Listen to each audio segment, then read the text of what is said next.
Puji Tuhan saudara, kita sebelum belajar lagi firman Tuhan, kita mau ucapkan dulu Matius 7 ayat 21 yang menjadi tema kita sepanjang tahun ya. Matius 7 ayatnya yang ke-21, kita mau ucapkan lagi yang ada di banner kita. Siap semua? Yuk kita ucapkan 2, 3. Matius 7 ayat 21. Tujuan hidupku melakukan kehendak Bapa. Berdiri bersama-sama, angkat lagi Alkitab kita mau ucapkan lagi dengan iman. 2, 3. Aku percaya Alkitab adalah firman Tuhan. Ketika aku membaca, mendengar, melakukannya, aku pasti berbahagia. Amin. Iya. Saudara, sore ini kita mau belajar firman Tuhan. Buka Filipi pasalnya yang ketiga, ayatnya yang ke-9. Kita akan teruskan ya. Filipi pasal 3 ayat 9. Saya kasih judul kebenaran yang menipu. Filipi pasal 3 ayat 9. Kita akan baca dulu sama-sama ayat ini. Filipi pasal ketiga ayatnya yang ke-9.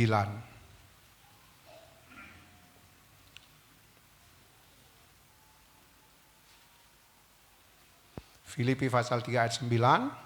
Dapat semua? Kita baca sama-sama ya. Ayat yang ke-9 dari Filipi pasalnya yang ketiga. Siap? Kita baca sama-sama ya. 2, 3. Dan berada dalam Dia bukan dengan kebenaranku sendiri karena mentaati hukum Taurat, melainkan dengan kebenaran karena kepercayaan kepada Kristus, yaitu kebenaran yang Allah anugerahkan berdasarkan kepercayaan. Saya akan baca dari firman Allah yang hidup. Ayat yang sama, Filipi pasal 3 ayat 9, demikian. Menjadi satu dengan Dia, saya tidak lagi menggantungkan keselamatan saya pada perbuatan baik atau ketaatan kepada hukum Allah, melainkan kepada kepercayaan bahwa Kristus menyelamatkan saya. Sebab Allah membenarkan kita di hadapan hadirat-Nya atas dasar iman kita, yaitu berharap hanya kepada Kristus saja. Nah saudara, kami selalu kita sudah belajar bahwa kita kalau mau hidup bersama Tuhan, memiliki Tuhan Yesus ada di dalam hidup kita, kita ada di dalam hidupnya, maka saudara kita harus berani barter dunia dengan Tuhan. Ya. Nah saudara, kita harus berani barter dunia dengan Tuhan. Kenapa saudara kok judulnya kebenaran yang menipu? Rasa-rasanya kan agak sedikit aneh ya. Tapi saudara, memang saya ingin ajak saudara belajar sama-sama. Baca dulu Matius 6 ayat 24. Yuk, Matius pasal 6 ayat yang ke-24. Saya ingin ajak saudara baca dulu. Ya, kemudian kita kembali lagi ke Filipi ya, saudara kembali lagi nanti ke Filipi pasal yang ketiga itu. Matius pasal 6 ayatnya yang ke-24. Kita baca lagi sama-sama.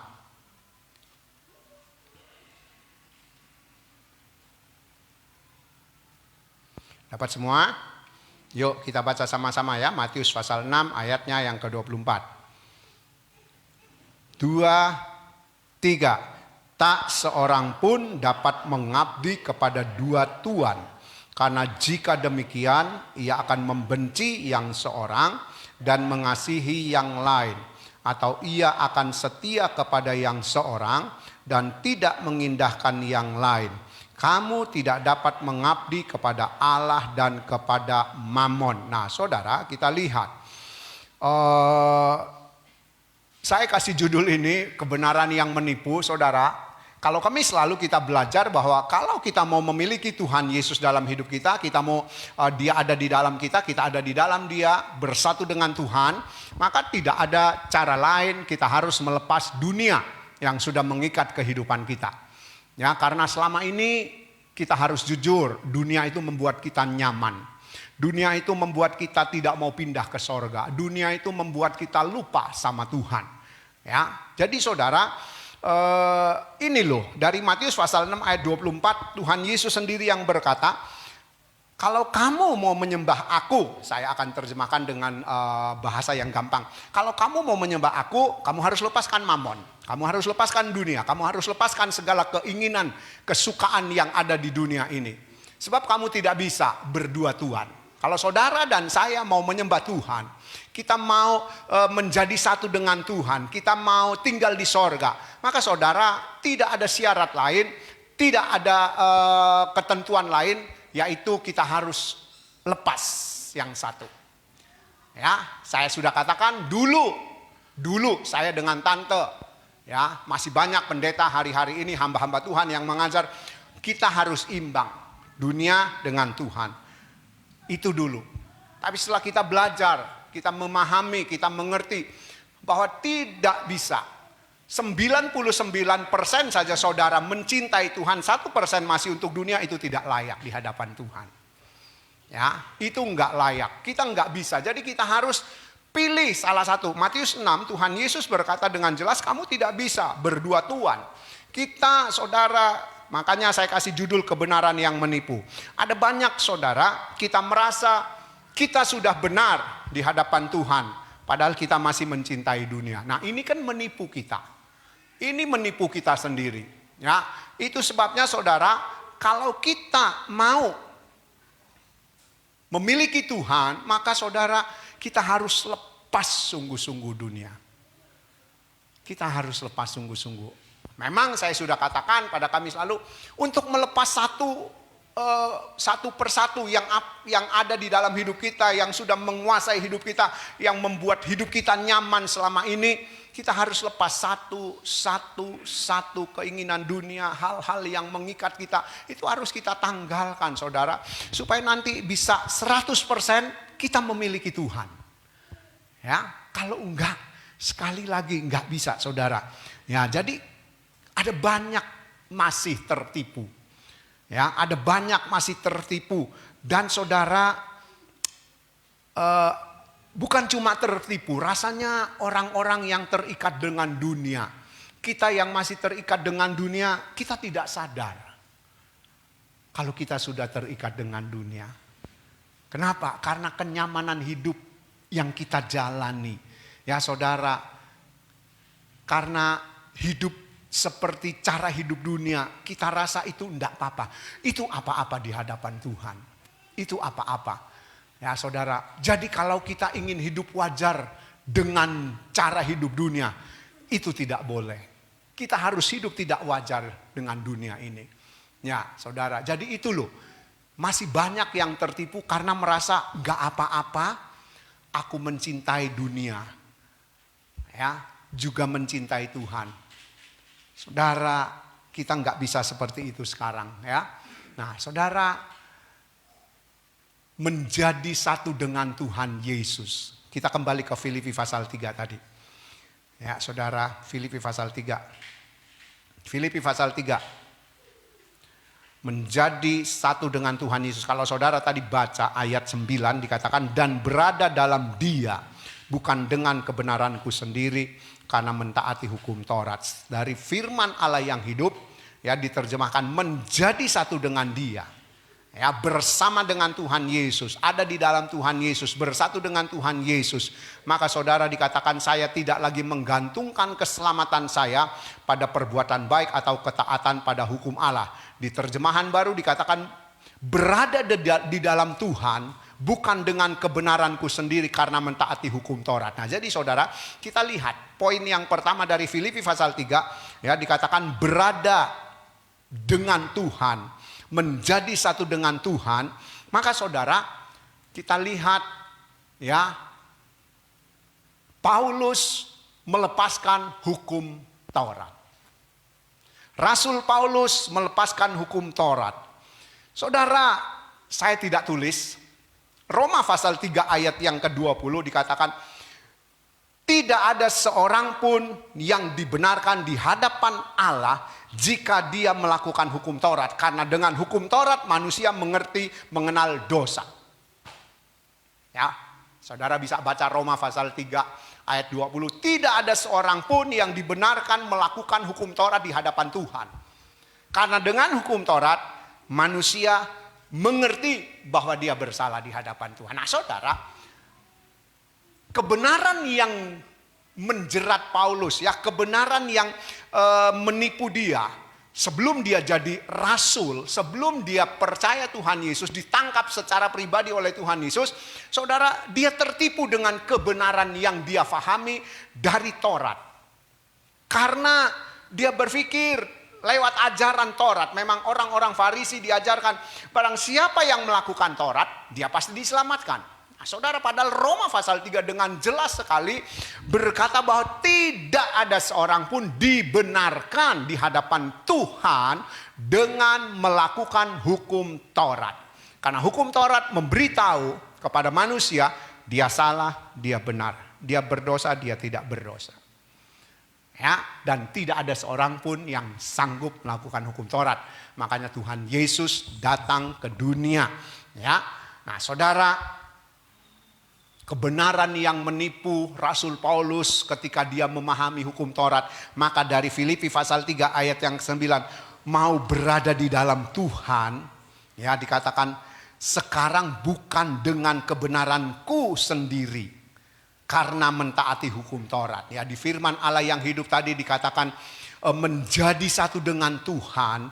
Saya tidak lagi menggantungkan keselamatan saya pada perbuatan baik atau ketaatan kepada hukum. Jadi saudara, ketika Rasul Paulus tahu kebenaran yang dia fahami selama ini menipu, saudara, dikatakan untuk dia bisa bersama Tuhan Yesus, untuk dia ada di dalam Tuhan Yesus, untuk dia menjadi satu dengan Tuhan Yesus, makanya dia melepaskan Taurat. Nah saudara, ini kebenaran yang menipu sampai hari ini yang masih ada di dalam hidup orang Kristen pada umumnya, yaitu dengan begitu yakinnya. Kalau sudah percaya Tuhan Yesus, mati pasti masuk sorga. Saudara, ini kebenaran yang menipu.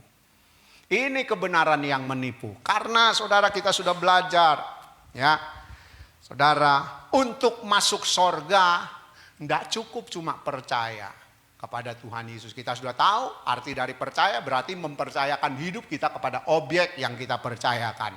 Kalau kita percaya pada Tuhan Yesus berarti kita mempercayakan hidup kita kepada Tuhan Yesus. Dan tidak berhenti sampai di situ.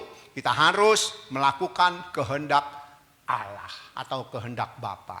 Ya, kalau cuma percaya nggak ada artinya, saudara, nggak ada artinya. Nah, saudara, ini kebenaran yang menipu yang masih ada terus di dalam pemahaman orang-orang Kristen, bahkan masih diajarkan. Barang siapa yang percaya pada Tuhan Yesus mati masuk sorga. Ya, enggak. Kita harus tahu itu. Enggak cukup cuma percaya. Makanya Tuhan Yesus bilang, semua yang bisa berseru kepadaku Tuhan, Tuhan, tidak akan masuk sorga. Kecuali melakukan kehendak Bapa. Kecuali melakukan kehendak Bapa. Dan kita sudah belajar, ya saudara, kehendak Bapa yang dilakukan oleh Tuhan Yesus itu, yaitu dia mentaati semua yang disuruh oleh Bapa. Kita sudah belajar sampai dia ngomong yang disuruh Bapa. Dia mengajar yang disuruh oleh Bapa. Dia melakukan sesuatu yang disuruh oleh Bapa. Semua yang dia lakukan itu yang disuruh oleh Bapa. Nah, saudara, kita lihat ya bahwa jangan sampai saudara kebenaran yang menipu kita dengan pemahaman yang salah. Kita berpikir cukup percaya Tuhan Yesus mati masuk sorga. Ya, saudara, ini yang harus kita singkirkan, ya, yang harus kita buang. Tidak cukup cuma percaya. Memang saudara, lewat salib ada keselamatan. Atau dengan kata lain, ketika Tuhan Yesus mati di kayu salib, karya penebusan itu sudah dikerjakan untuk semua manusia yang ada di dunia. Kita sudah belajar dari yang pertama sampai yang terakhir yang belum lahir, itu sudah dibereskan dosanya oleh Tuhan Yesus. Tapi kita tahu saudara, tabiat dosa kita masih ada di dalam hidup kita. Ya. cikal bakal dosa yang ada di dalam hidup kita itu belum hilang. Yang dibereskan oleh Tuhan Yesus itu dosa yang dulu. Nah, kalau kita masih punya tabiat dosa, makanya saudara, kita harus membereskan hidup kita. Ya saudara, lewat salib memang ada keselamatan. Kalau saudara dan saya sudah terima keselamatan lewat kayu salib, kita jadi muridnya Tuhan Yesus. Nah, jadi muridnya Tuhan Yesus harus belajar apa yang Tuhan mau kita kerjakan di dalam hidup ini. Ya saudara, jadi keselamatan memang lewat salib. Tapi kita mau baca 2 Korintus 5 ayat 10 ini ya saudara. Kita baca 2 Korintus 5 ayat 10, nanti saudara kembali lagi ke Filipi pasal 3 ayat 9 tadi. 2 Korintus 5 ayatnya yang ke-10 kita baca. Kita baca dulu.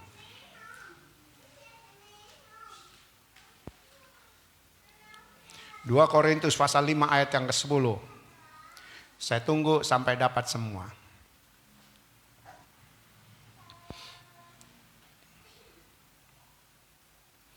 Dapat semua? 2 Korintus 5 ayat 10. Yuk kita baca sama-sama ya. Ayat yang ke-10 2 Korintus pasal 5. 2, 3. Sebab kita semua harus menghadap tahta pengadilan Kristus, supaya setiap orang memperoleh apa yang patut diterimanya sesuai dengan yang dilakukannya dalam hidupnya ini, baik ataupun jahat.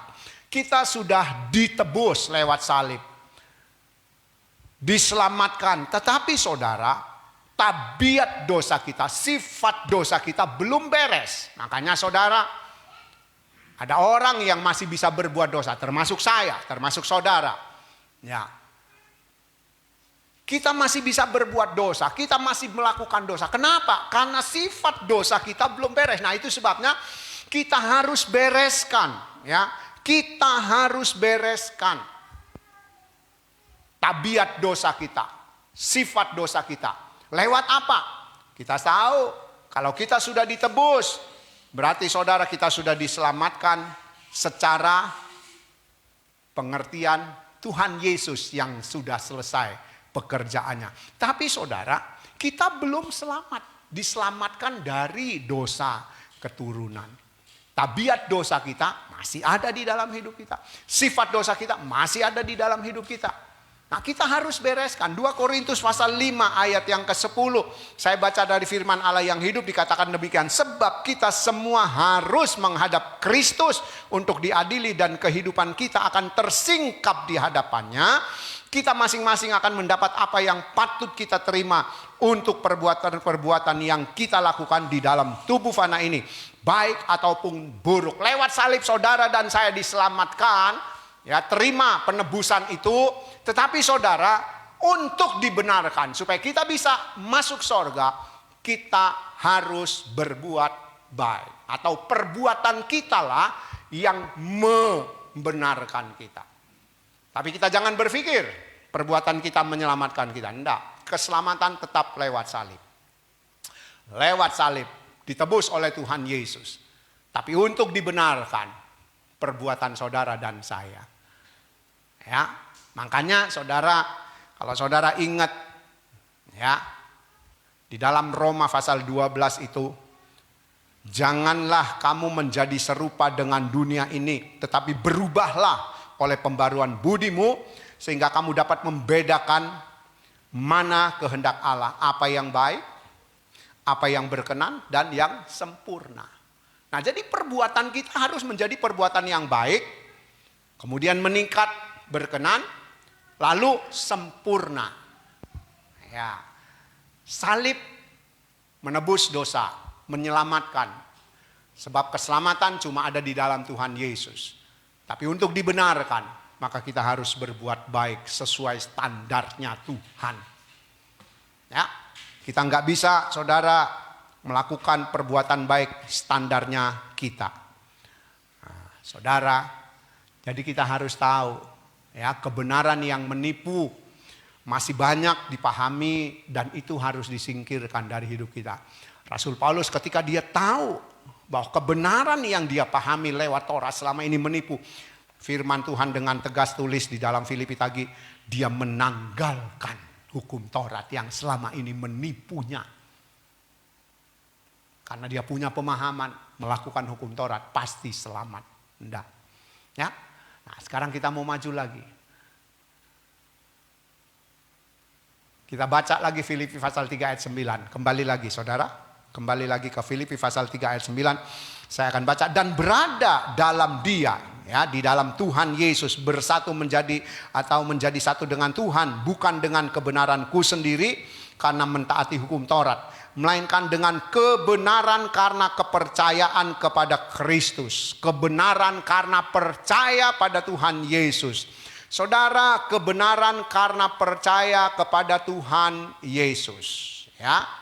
Jadi saudara, kalau kita lihat setelah dia, ya, Rasul Paulus sadar kebenaran yang menipu dia lewat pemahaman yang salah dari hukum Taurat, maka saudara dia lepaskan itu. Dan sesudah dia lepaskan, dia katakan, sekarang aku hidup. Ya, kalau kita mau lihat itu, dia sekarang hidup melainkan dengan kebenaran karena kepercayaan kepada Kristus. Nah, kebenaran itu adalah satu perbuatan. Ya, kita sudah singgung tadi Roma pasal 12 bahwa dia ketika dia sudah sadar bahwa apa yang selama ini menipu dia lewat pemahamannya tentang Taurat, dia lepaskan itu. Lalu saudara, dia sadar dia berbuat benar karena dia percaya pada Tuhan Yesus. Ya, di dalam ayat ini dikatakan kebenaran yang dia lakukan dikatakan karena kepercayaannya kepada Tuhan Yesus. Jadi saudara, ketika dia paham bahwa dia sudah salah, ya, kebenaran yang menipu dia tanggalkan itu, dia lepaskan itu. Lalu saudara, dia hidup benar karena dia percaya, ya saudara, pada Tuhan Yesus. Ada ayatnya yang diketik rupanya, ya. Ibrani 5 ayat 8. Yuk kita baca. Ibrani 5 ayat 8. Saudara, kita lihat kebenaran karena percaya kepada Tuhan Yesus. Atau dia berbuat benar karena dia percaya pada Tuhan Yesus. Kita baca ayat yang ke-8, Ibrani pasal 5. Ibrani pasalnya yang ke-5, ayatnya yang ke-8.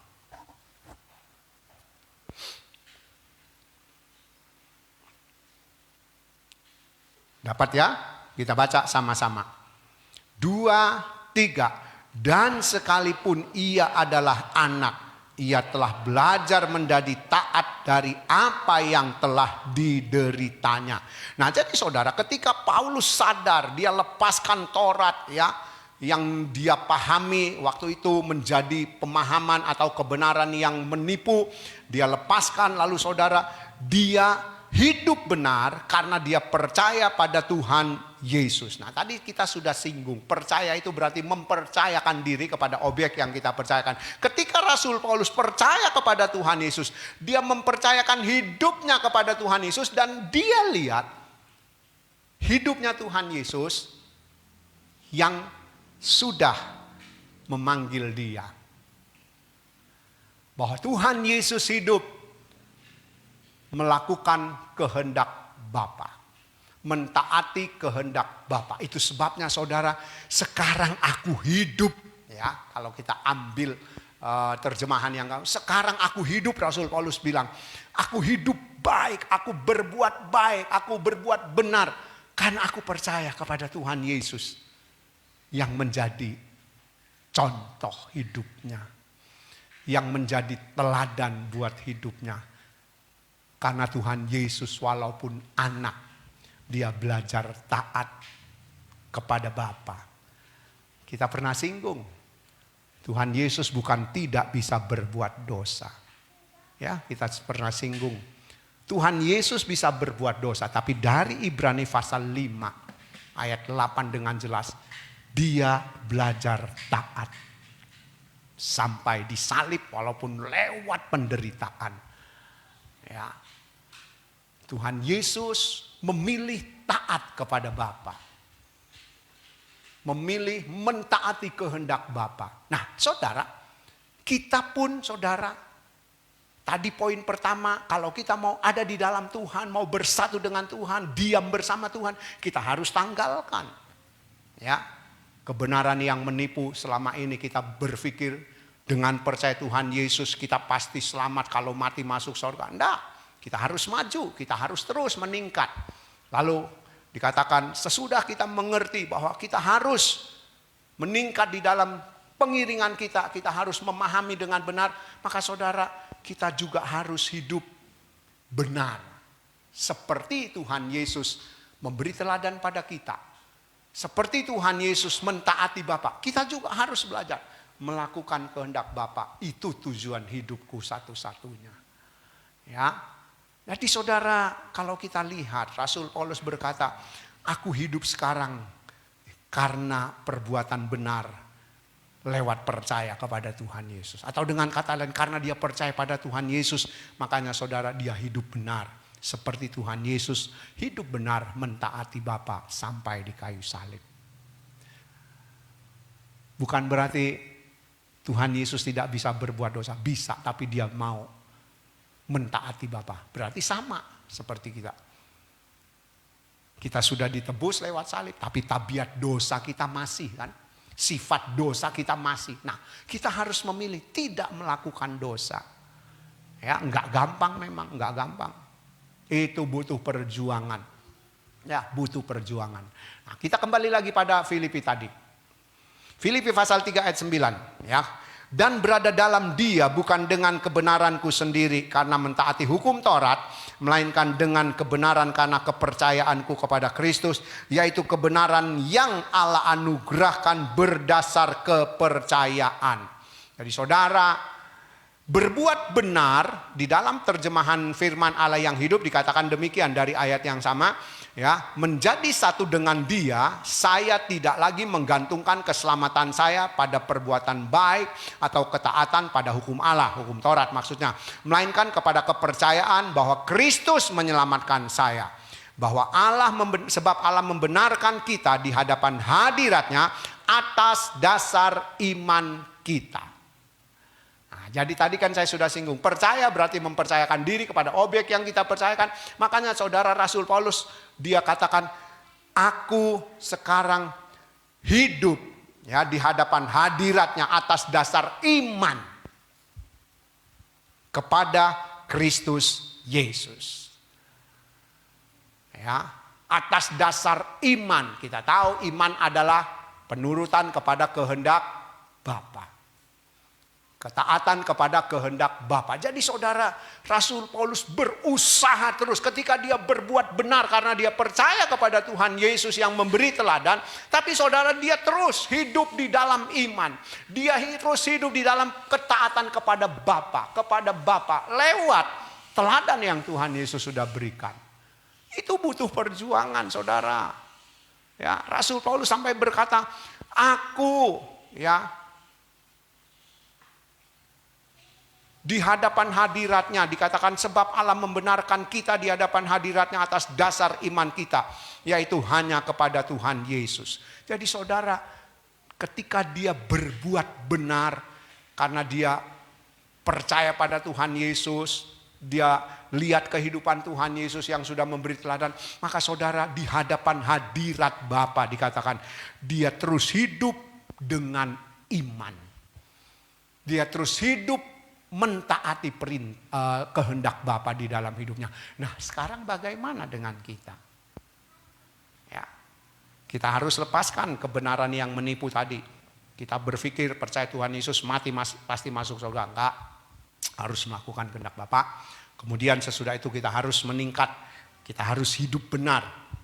Ya, hidup benar supaya kita berkenan terus sempurna. Itu harus meningkat. Nah, kalau sudah kita berusaha hidup benar supaya berkenan menjadi sempurna, maka saudara kita harus terus hidup di dalam ketaatan kepada kehendak Bapa. Ya. Sebab kalau kita berhenti saudara, kita bisa jatuh lagi. Makanya harus terus hidup dalam iman, harus terus hidup dalam ketaatan kepada kehendak Bapa, penurutan kepada kehendak Bapa. Terus ini harus kita lakukan terus sampai saudara dan saya dipanggil Tuhan.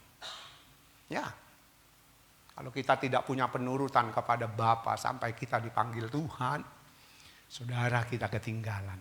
Sebab dunia ini, saya sudah singgung kan, kami selalu, setan tidak peduli dengan saudara setia ke gereja, melayani guru sekolah minggu, pelayanan perjamuan, pendeta sekalipun, melayani musik, WL, singer, apa saja yang kita bisa kerjakan untuk gereja.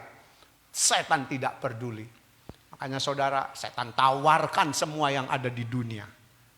Supaya kita terbuai oleh dunia. Kita merasa nyaman di dunia.